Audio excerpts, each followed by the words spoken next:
barometer amal kita saleh tak salehnya di salat kita. Bila salat kita ikhlas dan sesuai dengan sunnah Nabi SAW, maka insya Allah amalan yang lain mengikuti.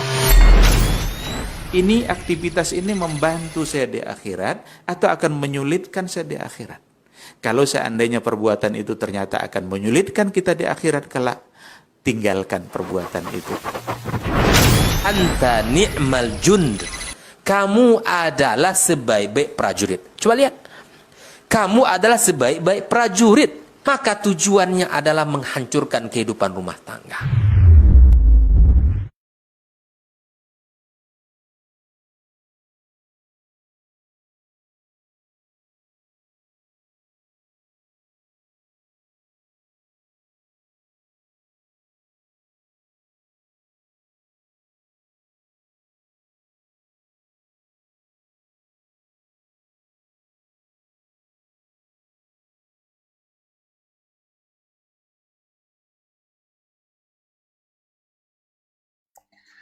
Alhamdulillah, segala puji bagi Allah atas segala rahmat, nikmat dan karunia-Nya yang senantiasa dilimpahkan kepada kita.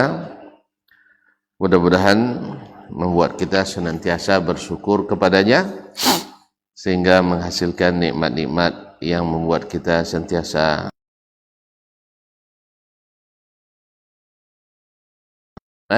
yang dirahmati Allah Subhanahu wa taala. Kemudian salawat dan salam kepada baginda Nabi alaihi salatu wassalam yang telah mengajarkan agama ini kepada kita. Mudah-mudahan Allah jadikan hati kita sentiasa mencintainya dan kita dimudahkan untuk selalu mengikuti dan menghidupkan sunnah-sunnahnya. Bapak dan Ibu kaum muslimin dan muslimat yang dirahmati Allah, selesai pembicaraan atau selesai Imam Al-Bukhari menyebutkan hadis tentang hukum buang hajat anak kecil atau buang air kecil anak kecil atau masih bayi. Masuk kepada bab qala babul bauli qa'iman wa qa'idan. Bab hukum buang air kecil dalam keadaan berdiri atau dalam keadaan duduk. Apa hukumnya? Karena merupakan kebiasaan orang Arab dahulu dan mungkin juga orang kita sampai hari ini sebagian mereka selalu buang hajat air kecil sambil toga, sambil berdiri. Jadi di awal-awal ketika mereka melihat Nabi alaihissalatu wassalam, para sahabat melihat Nabi buang air kecil sambil duduk, mereka menyamakannya dengan cara buang hajat kaum wanita seperti dalam hadis Abdurrahman ibn Hasanah. Jadi unzuru kaifa yabul kama tabulul mar'ah. Nabi buang hajat sambil jongkok karena pada umumnya kaum wanita mesti jongkok. Nah, lalu bagaimana hukumnya? Apakah kebiasaan itu dibolehkan atau dilarang? Maka Imam Al-Bukhari rahimahullah menyebutnya pertama dengan hukum babul bauli qa'iman, berdiri. Maksudnya babu jawaz al-bauli qa'iman. Seperti yang disebut oleh Imam Battal Al-Maliki, bab bolehnya buang air kecil dalam keadaan berdiri. Wa qa'idan, dan dalam keadaan duduk. Ini berlaku qiyas aula, kalau berdiri saja boleh, apalagi duduk. Berdiri aja boleh, apalagi duduk. Karena di duduk lebih sempurna dari sisi adabnya, kemudian dari sisi tertutupnya. Bahkan juga dari sisi kesehatan. Di sisi kesehatan, bahwa buang hajat dalam keadaan duduk, bukan duduk ya, berjongkok ya. Tapi bahasanya qaidan. Itu duduk kan macam-macam, ada duduk jongkok, ada duduk bersila, ada duduk bersimpu, ada duduk apa namanya, duduk si cangkuang, ada duduk ada duduk apanya, maunju, ya kan, dan sebagainya. Jadi ini maksudnya duduk dalam keadaan jongkok atau mencangkung, kata beliau. Nah, mencangkung. Nah, kaum muslimin dan muslimat dirahmati Allah, berdiri boleh, duduk apa lagi? Ini disebutkan supaya tidak terapa oleh kaum muslimin, karena buang hajat berdiri itu kebiasaan orang jahiliyah dulu atau Arab sebelum ini, sebelum masuk Islam, supaya dianggap tidak boleh, supaya jangan dianggap tidak boleh, dianggap suatu kemungkaran, maka disebutkan bab ini untuk menjelaskan bahwa itu dibolehkan, tapi tidak dianjurkan, karena sebagian besar keadaan Nabi dalam buang hajat kecil selalu dalam keadaan duduk atau berjongkok. Qala rahimahullah, haddatsana Adam, telah menceritakan kepada kami Adam, yaitu Adam ibn Abi Iyas al-Asqalani. Adam ibn Abi Iyas al-Asqalani, salah satu Syekh Ibnu Hajar yang termasuk min sigari syuyukhi, gurunya yang junior. Qala haddatsana Syu'bah, telah menceritakan kepada kami Syu'bah, yaitu Syu'bah ibn al-Hajjaj al-Ataki Abu Bistam al-Basri, salah satu dari ulama hadis yang bergelar Amirul Mukminin bil Hadis, gelar tertinggi ulama dan perawi hadis, Amirul Mukminin bil Hadis, yaitu rajanya orang Islam, orang beriman dalam hadis. Beliau pertama atau ulama pertama yang memeriksa hadis di Basrah. Yang pertama memeriksa hadis di Basrah, dan tidak meriwayatkan kecuali dari guru yang thiqah. Jadi riwayatnya bukan dia tidak belajar pada yang thiqah, tapi yang diriwayatkannya adalah dari yang thiqah saja. Yang tidak thiqah dia tidak riwayatkan kepada murid-muridnya. Ya, karena seseorang waktu untuk ilmu kadang-kadang kan dia tidak tahu gurunya, tapi setelah dia belajar tahu derajatnya, kapasitas dan kredibilitasnya. Maka yang tidak thiqah dia tinggalkan hadisnya, yang thiqah dia riwayatkan hadisnya. Dari Abu Wa'il, ini juga tabi'i, jadi tabi'i dari tabi'i Abu Wa'il Syaqiq ibn Salamah, Syaqiq ibn Salamah al-Kufi, an Huzaifah, dari Huzaifah ibn al-Yaman, Huzaifah ibn al-Yaman radhiyallahu anhuma, sahibu sirri Rasulullah sallallahu alaihi wasallam, yaitu tempat atau orang yang menyimpan rahasia Rasulullah sallallahu alaihi wasallam, karena Nabi alaihi salatu wassalam membeberkan kepadanya nama-nama kaum munafikin semuanya, tapi dengan catatan jangan memberitahukan itu kepada para sahabat. Oleh sebab itu para sahabat kalau nak tahu masuk atau tidak, dia tanyakan, hal sammani laka Rasulullah SAW, nama saya masuk daftar apa tidak? Gitu ya. Kalau dibilang enggak, berarti aman. Ya. Di antara yang bertanya langsung kepada Huzaifah adalah Umar bin Khattab radhiyallahu anhu. Umar bin Khattab radhiyallahu anhu yang bertanya kepada Huzaifah bin Yaman, masuklah nama saya dalam daftar, kata Huzaifah lah. Maka dustalah orang-orang Syiah ketika mereka mengatakan Umar masuk Islam karena munafik. Mereka yang munafik. Ramatni bidaiha wan sallat. Ya, lempar batu. Lempar batu? Atau lempar batu, tumbuang dia tangannya. Allah musta'an. Qala rahimahullah, Hafiz radhiyallahu anhu qala ata an-nabiy sallallahu alaihi wasallam subatata qaumin fabala qa'iman. Rasulullah sallallahu alaihi wasallam datang ke tempat pembuangan sampah. Tempat subata, ada mazbalah, itu tempat buang sampah suatu kaum.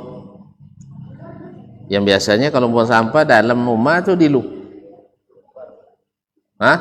Dalam pagar itu dilu pagar.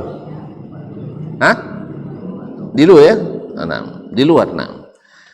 Dari dulu orang buang sampah selalu di luar.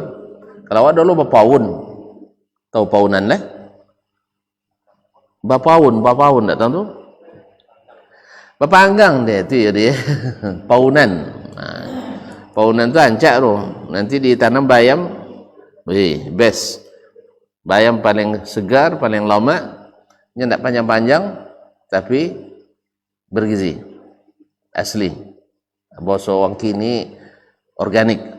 Jadi bayam organik. Biasanya lebih mahal pada bayam non tinggi itu. Nah, itu sebenarnya bayam paunan. Apa paunan? Tak pernah maun. Maun. Nah, alhamdulillah. Kaum muslimin, kaum muslimat dirahmati Allah.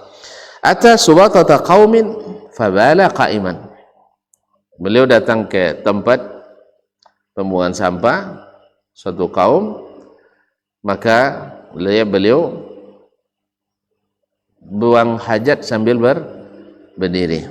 Buang hajat sambil berdiri. Thumma da'a bima'in, kemudian beliau meminta air. Faji'tuhu bima'in fatawadda. Lalu saya bawakan dia air, kemudian beliau berwudu. Ma'asyiral kiram dirahmati Allah Subhanahu wa taala.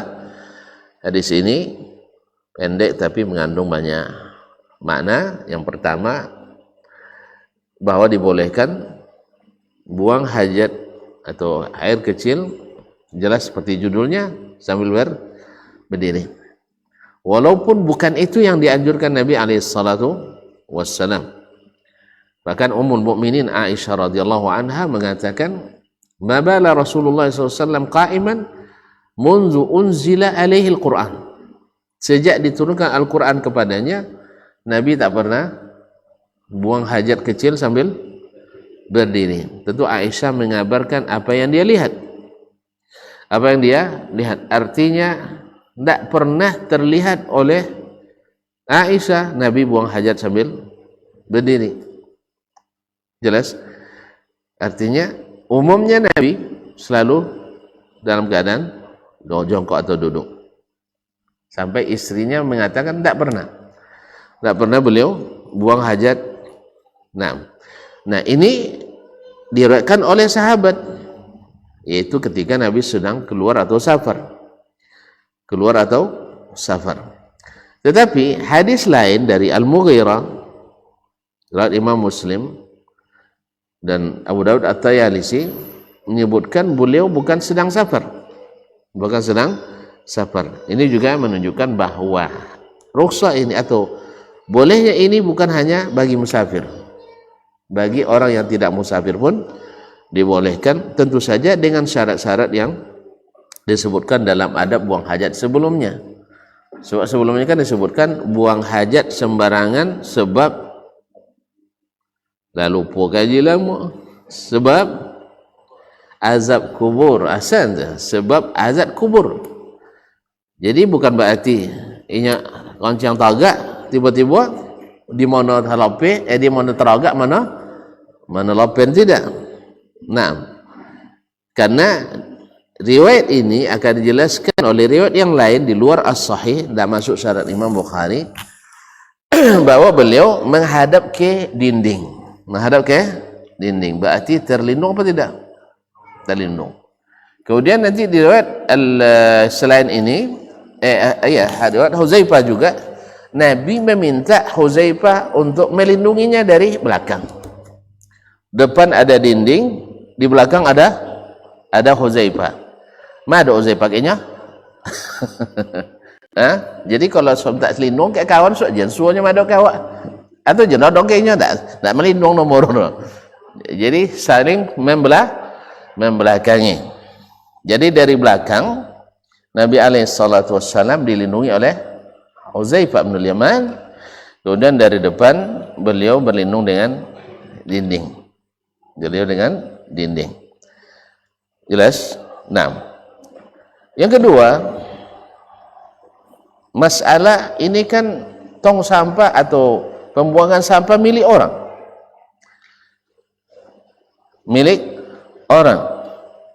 Boleh enggak kita buang air di pembuangan sampah orang? Nah, gimana itu? Asif? Apalagi kini sampah dikocir orang.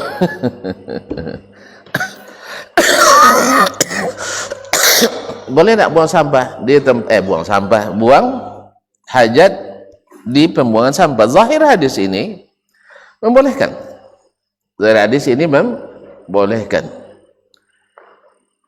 Karena Nabi tidak minta izin dulu dan tidak mengatakan ini khusus bagi beliau.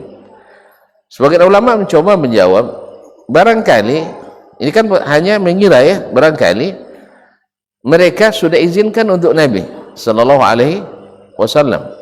Adalah mungkin tagang Nabi itu kan. Nah, itu bahasanya. Yang kedua, ada yang mengatakan itu khusus Nabi saja. Karena Nabi boleh melakukan apa saja pada milik umatnya. Nabi boleh melakukan apa saja terhadap milik umatnya. Siapa yang bolehkan? Setujunya Nabi boleh melakukan apa saja terhadap hak milik umatnya. Boleh tak? Boleh tak? Zalim dia?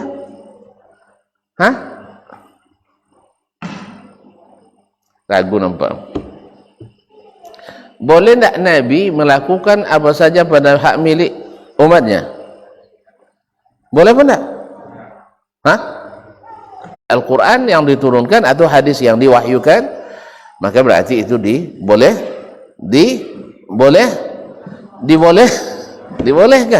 Karena Nabi itu maksum, tidak berbuat kecuali atas izin Allah Tabaraka wa Ta'ala. Maka Nabi itu diikuti secara mutlak, ditaati secara mutlak, diteladani secara mutlak. Tidak boleh sedikit pun kita ragu mengikuti Nabi SAW. Tidak boleh sedikit pun ragu mengikuti Nabi SAW, kecuali ada dalil bahwa itu khusus untuk beliau. Kecuali ada dalil khusus itu untuk beliau. Apa contohnya khusus? Babini banyak. Tahu bini tahu itu. Awak boleh bini banyaknya.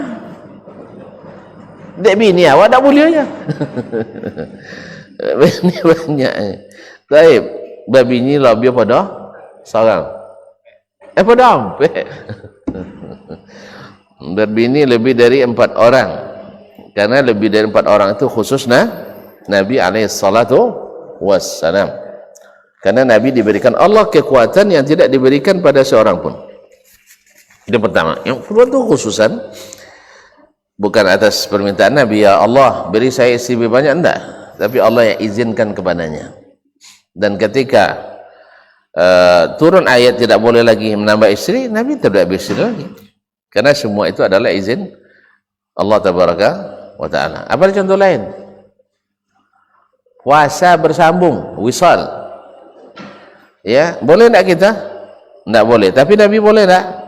Nabi boleh. Nabi boleh wisal. Nah, kalau umat tidak boleh, karena Nabi katakan saya diberi makan oleh Rabbku, diberi makan oleh Rabbnya subhanahu wa ta'ala, dan lain-lainnya. Nah, sekarang dia buang air kecil di sampah atau pembuangan sampah suatu kaum. Ma'asyiral kiram dirahmati Allah subhanahu wa ta'ala, Az-zahir wallahu alam, hukum ini berlaku untuk siapa saja. Untuk siapa saja, kecuali ada larangan di situ. Tulis dilarang buang air kecil di sini. Apalagi kalau badong kadindiang. Nyatu-atu kalau kau contoh agak mesti kadindiang badong. Kan ya? Kan ya? Tidak kaum muslimah dirahmati Allah SWT. Itu yang kedua, yaitu buang hajat di tempat pembuangan sampah. Yang ketiga, kenapa Nabi SAW buang hajat sambil berdiri situ? Alasannya adalah pertama alasan kebersihan. Alasan kebersihan sebab takut nanti ketika beliau jongkok pakaiannya kena najis, maka beliau buang hajat sambil berdiri. Yang keempat, bahwasanya seperti akan disebutkan di dalam bab setelah ini, yaitu boleh minta tolong kepada orang lain untuk bertutup atau menutup kita, atau membawakan air untuk buang, untuk istinja kita. Jadi artinya boleh kita minta bantuan orang lain dalam bab ini. Soal bisa tidak bisa itu urusan lain, tapi boleh secara hukum ada dibolehkan. Kelima, boleh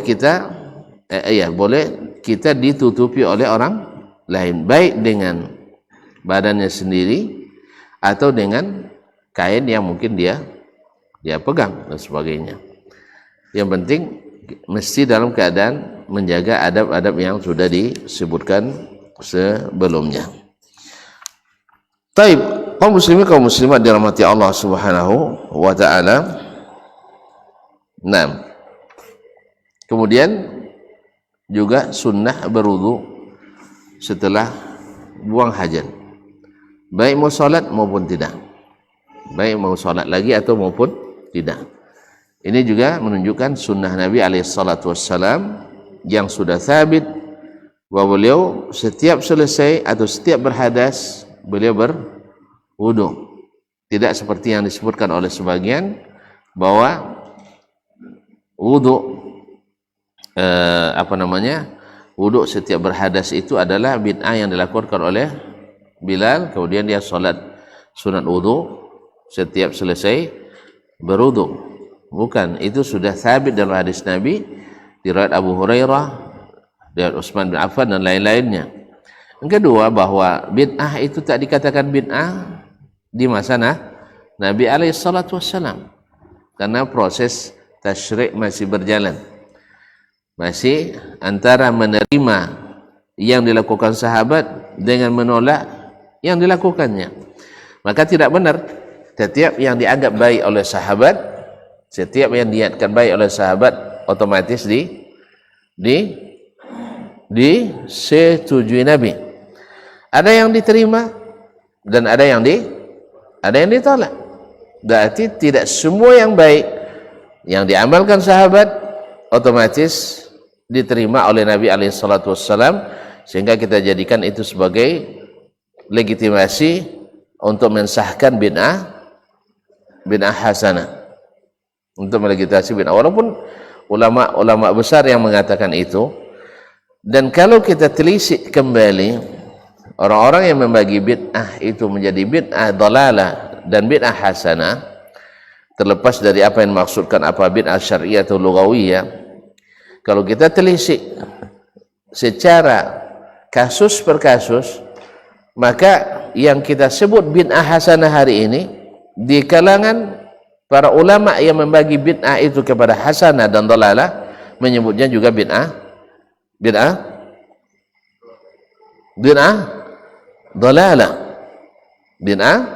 dhalalah.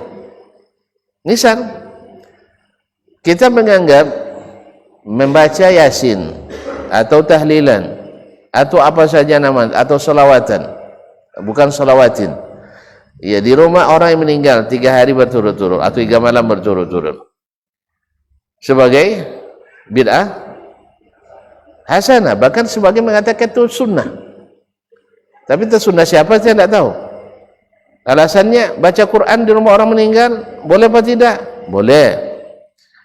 Menjenguk orang yang mendapat musibah meninggal boleh apa tidak? Boleh. Boleh berdua atau bertiga atau banyak-banyak? Boleh. Sah?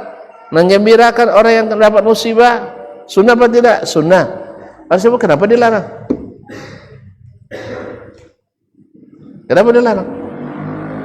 Baca Quran sunnah, menyinggung orang yang mendapat musibah sunnah, beramai atau sendiri sunnah, sah, dan 3 hari waktunya sunnah. Kenapa itu larang? Berarti tahlilan, yasinan, Quranan di rumah orang meninggal adalah sun.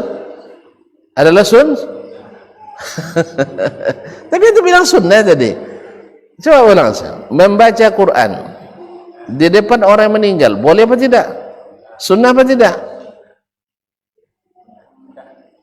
Hah? Ada larangan?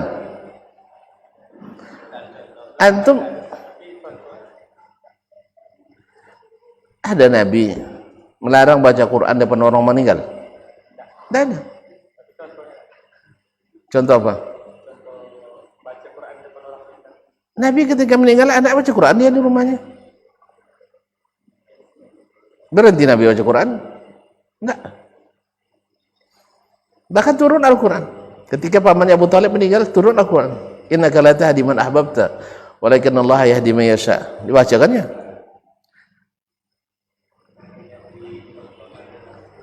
Hah? Menjenguk orang yang meninggal sunnah apa tidak? Baik. Kenapa itu larang? Nah, itu kan masuk masuk subhatnya. Masuk subhatnya. 6. Hah? Baik. Jadi begitulah orang untuk mengelabui itu. Yang mengatakan sunnah baca Quran siapa? Wah, yang mengatakan sunnah baca Quran itu siapa? Nabi. Sah? Yang menganjurkan baca tahlil itu siapa? Nabi. Yang menganjurkan jenguk orang meninggal siapa? Nabi. Baik, pernah tidak Nabi melakukan seperti yang antum lakukan? Tidak? Berarti antum sudah buat suatu bid'ah hasanah. Buat bid'ah hasanah menurut antum. Nah, ulama seperti Imam Syafi'i mengatakan itu inna lana'uddu dzalika minan niyahah. Ini kami anggap hukumnya sama dengan hukum niyaha, meratapi orang yang meninggal. Berarti Imam Syafi'i yang dinisbatkan kepadanya membagi bid'ah kepada 2, bid'ah mahmudah dengan bid'ah mazmumah, menganggap berkumpul mengaji di rumah orang yang meninggal, baca tahlil orang meninggal sebagai bid'ah hasanah atau bid'ah dhalalah. Saya ulang kembali. Meratap orang yang meratapi orang meninggal sunnah apa bid'ah? Hah? Amal jahiliyah kan? Nah, Imam Syafi'i mengatakan berkumpul di rumah orang yang meninggal beramai-ramai hukumnya sama dengan niyaha, meratap. Paham? Nah, oleh Imam Syafi'i dianggap itu bid'ah hasanah atau bukan? Tak paham. Dia baca bid'ah leh. Saya paham sen. Soal sunnah leh kan?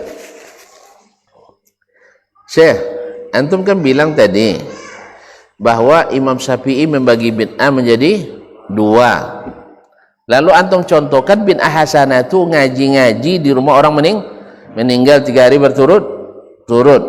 Nah, sekarang Imam Syafi'i menurut dia itu bid'ah hasanah atau bid'ah dhalalah? Bid'ah munkar. Berarti dalam terapannya kita ambil teori dari Imam Syafi'i, ada bid'ah mazmumah, ada bid'ah hasanah. Lalu di terapannya Imam Syafi'i bilang itu bid'ah dhalalah, antum bilang bid'ah hasanah. Paham? Memang payah paham bid'ah. Oleh sebab itu tidak usah buat bid'ah. Cak hasanah, cak dalalah, tinggalkan saja tinggalkan saja. Payah dia. Kepayah dia. Nah. Jelas ya. Lebih baik baca hadis Nabi SAW ya menganjurkan untuk takziah ke rumah orang meninggal. Apa di konyong situ dia? Baca Quran, wang sajus, ko sajus itu. Atau Abdul Zikri fa'lam annahu la atau salatullah dan sebagainya. Ada buat ya? Enggak. Berarti enggak usah kita buat. Kan Nabi suruh. Iya, Nabi suruh baca tahlil, tapi enggak seperti yang kita buat. Wallahu musta'an. Baik, kaum muslimin kaum muslimat dirahmati Allah Subhanahu wa taala. Kemudian di antara alasan ulama membolehkan buang hajat kecil di situ karena memang itu bukan milik seseorang. Orang kadang-kadang ramai-ramai buang sampah di situ, Iko sampah siapa? Kok tidak ada ngakur kan? Ada ngakur sampah siapa? Tidak. Apalagi buang sampah tepi jalan. Tidak ada ngakur. Batu lilis itu. Yang buang sampah di sini adalah titik-titik. Allahumma. Kaum muslimin kaum muslimat dirahmati Allah SWT. Yang kedua, di sampah itu juga sudah bercampur dengan yang najis juga ada di situ, Yang tidak najis juga ada di situ. Apalagi zaman sekarang ini, yang pakai pampers, yang pakai dan seterusnya. Ada yang najis. Selanjutnya, qala babul bauli inda sahibihi wat tasatturi bil haid. Bab boleh buang air kecil di samping sahabatnya. Artinya seperti tadi, dilindung oleh sahabatnya. Wat tasatturi bil haid. Kemudian berlindung pula dengan tembok atau tembok. Qala hadatsana Utsman bin Abi Syaibah, telah menceritakan kepada kami Utsman bin Abi Syaibah, itu Utsman ibn Muhammad ibn Ibrahim ibn Abi Syaibah al-Absi al-Kufi, saudara Abu Bakar bin Abi Syaibah. Qala hadatsana Jarir, dia berkata telah menceritakan kepada kami hadis ini Jarir, itu Jarir ibnu Abdul Hamid Ad-Dabbi. Jarir ibnu Abdul Hamid Ad-Dabbi al-Kufi. An Mansur, dari Mansur ibnul Mu'tamir. Mansur ibnul Mu'tamir At-Taimi. An Abi Wa'il, dari Abu Wa'il Syaqiq ibn Salamah yang sudah disebutkan di sanad sebelumnya. An Huzaifah, dari Huzaifah ibn al-Yaman radhiyallahu anhuma, qal, dia berkata, ra'aituni ana wa Nabi sallallahu alaihi wasallam natamasha, saya lihat bersama Nabi sallallahu alaihi wasallam, kami sama berjalan. Fa'ata subatata qaumin, lalu beliau mendatangi pembuangan sampah suatu kaum, khalfa ha'id, di belakang tembok. Tadi tidak sebutkan kan? Sekarang hadis ini menjelaskan posisinya. Faqama kama yaqumu ahadukum faban, lalu dia berdiri seperti kalian biasanya juga berdiri. Karena orang Arab sudah terbiasa buang hajat kecil berdiri. Kama yaqumu ahadukum faban, seperti kalian biasa berdiri buang air kecil. Fabal, lalu beliau kencing. Fantabastu minhu, akhirnya saya menjauh dari Nabi. Melihat Nabi buang hajat, saya pun menjauh, karena memang itulah sunnahnya, menjauh dari orang yang buang hajat. Ya mungkin karena bisa aja bau, ya apalagi kalau hajatnya hajat besar, apalagi habis makan makanan yang beraroma seperti pataya, janakil, jengkol dan petai. Nah, itu kalau itu jangan sampai lupa, sekali lagi itu harus jangan sampai lupa, ya, tidak bisa sedikit-sedikit airnya. Kalau tidak jangan makan petai akan makan jengkol lalu buang hajat di masjid. Di WC masjid. Kalau kan berhemat air jangan. Nah, karena kalau sudah lengket itu nanti 2 pula tidak juga hilang tuh. Tapi kalau langsung bisa hilang. Nah, jadi jangan berhemat di masalah itu. Kaum muslimin kaum muslimat, fa asyara ilayya faji'tuhu. Lalu dia berkasih isyarat. Kasih isyarat suruh datang. Naam, faqumtu inda aqibihi hatta faraq. Lalu saya berdiri di belakangnya sampai dia selesai. Kita azan dulu.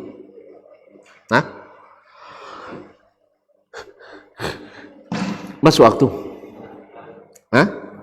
Azan dulu ya. Nah.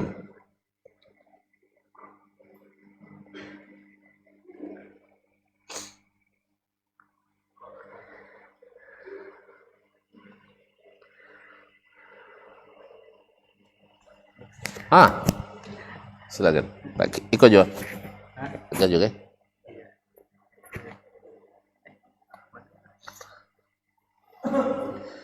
Nggak ikut juga live stream nggak? Anda.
Baik, kaum muslimin, kaum muslimat dirahmati Allah Subhanahu wa taala.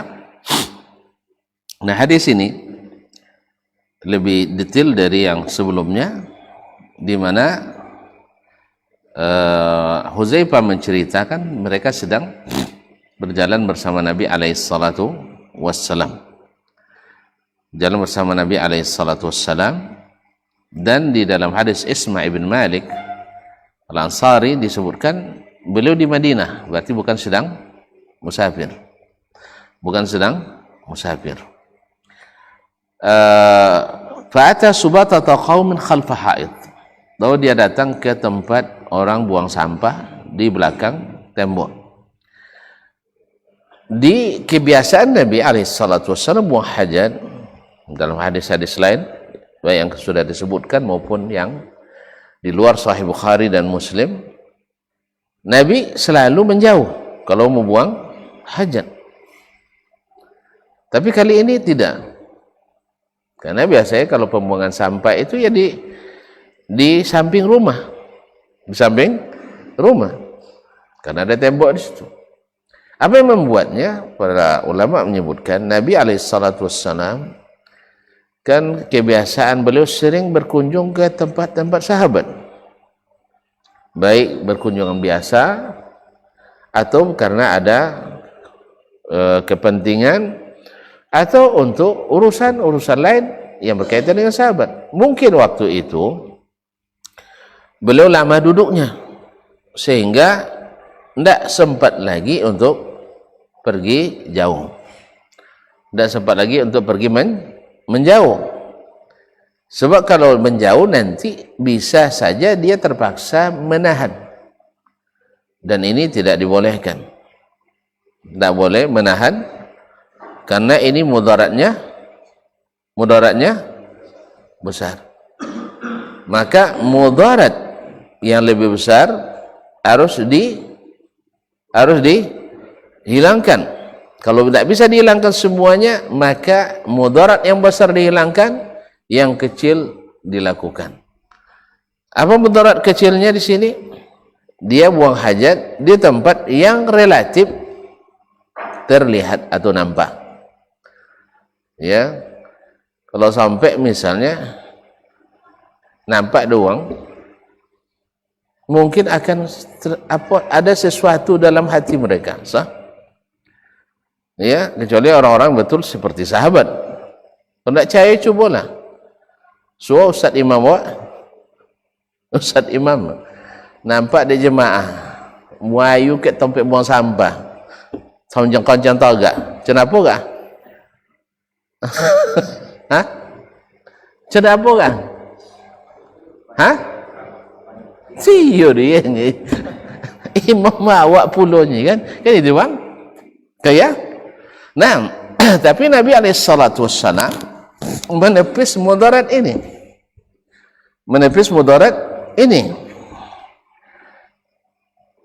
daripada, sebab mudarat menahan itu lebih besar daripada mudarat terlihat, karena ini kan boleh, bukan terlarang, karena dia tidak menghadap kepada orang, tak nampak auratnya, kan tak nampak aurat semua orang. Nah, tapi nampak dia buang hajat, di belakang ditutup sama Hudzaifah. Oleh itu kaum muslimin dan muslimat dirahmati Allah SWT, maka Nabi terpaksa mengambil maslahat yang lebih besar dan menghindarkan mudarat yang lebih besar. Nah, maslahat melepaskan hajat yang tak boleh ditahan itu lebih besar pada maslahat buang hajat ke tempat yang jauh. Nabi misalnya pergi ke tempat jauh dia untuk berlindung, tapi di sini tak sempat lagi, sebab kalau ditahan ia tadarrar, bisa menyebabkan mudarat. Oleh sebab itu makanya kalau nampak beko kau sopir ke bantin motor itu muayu di belakang tu, memang tak tertahan dia lah. Kadang awak sabit kan ada masjid situnya, ndak ada masjid tu kira. Ndak ada masjid. Kecuali memang tentu, tapi di Sangojong tu lain hal ya. Nah, ada cerita kawan di Sudan kan, bis wanti banyak. Apa yang wayu saya tahu gak dia di belakang bis tu, kawasan bis jalan. Kalau sudah mulai bis berjalan, orang nak cari banyak situ orang. Tak, sejak aja ikut bis. Allah Ustaz. Jadi kaum muslimin dan muslimat, pada asalnya tentu cari tempat yang tertutup, yang aman, tak terlihat oleh orang lain. Karena memang terlihat dalam kondisi seperti itu, khususnya bagi orang-orang yang dijadikan panutan, barangkali bagi sebagian itu adalah aib. Tetapi Nabi sengaja melakukan itu, satu untuk menghindari mudarat tadi, dan kedua untuk menjelaskan bolehnya bagi orang lain. Tadi kan sudah kita kembalikan dari asal, pada asalnya Nabi buang hajat selalu dalam keadaan jongkok dan cari tempat yang jauh dan tertutup. Nah, taib fantabastu minhu, ketika Nabi, saya lihat Nabi nak buang hajat, kan nampak gelagatnya kan nak buang hajat, akhirnya saya menjauh. Karena hukum asalnya mesti menjauh. Tapi Nabi alaihissalam fa'asyara ilayya, tapi Nabi beri isyarat. Kenapa beri isyarat? Wallahu a'lam, mungkin berbicara dalam kondisi seperti ini tidak dianjurkan, wallahu a'lam, maka dia memberi isyarat. Yang kedua, karena masih dekat. Kalau seandainya harus berbicara, tidak bisa, tidak dekat, maka bukan pula haram berbicara. Misalnya awak misalnya dalam perjalanan, WC nak kena banyak ada, uang nak kena banyak ada, tiba-tiba kawan main embo, Dasman, Ustaz, di mana nya? Anda jawab, tinggal ada uang. Ya saya, kan ya? Dicek ke mana-mana, tak apa suara, hanya uang lah nak bangkit kan? Nah, jadi oleh sebab itu, boleh dijawab dalam kondisi seperti itu. Tunggu semantau ya. Tunggu semantau sakit pahwik punya. Jadi kaum muslimin dan muslimat dirahmati Allah SWT, lalu Nabi beri isyarat, ilayya faji'tuhu, lalu saya faqumtu inda aqibi hatta faraq. Maka dia dalam riwayat siapa tadi, Ismail bin Malik, Nabi yang minta dia melindungi, dari belakang supaya nanti tidak langsung terlihat oleh orang yang berjalan. Wallahu ta'ala alam. Faqumtu inda aqibi hatta faragha, lalu saya berdiri di belakangnya sampai beliau selesai,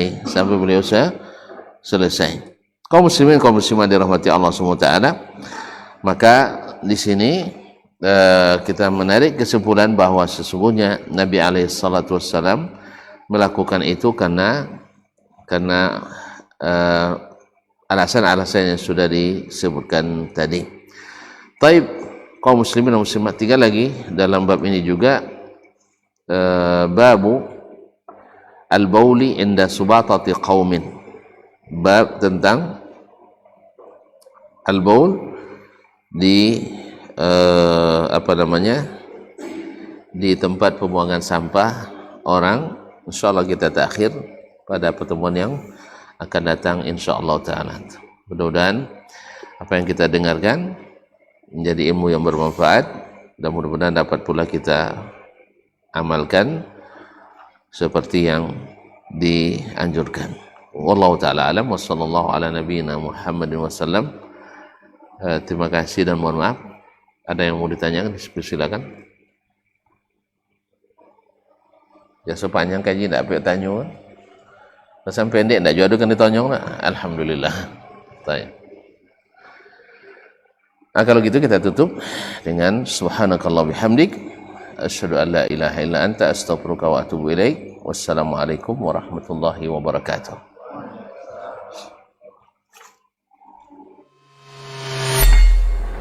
Di para sahabat itu, kaum muslimin, yang terbayang bagi mereka itu adalah infak.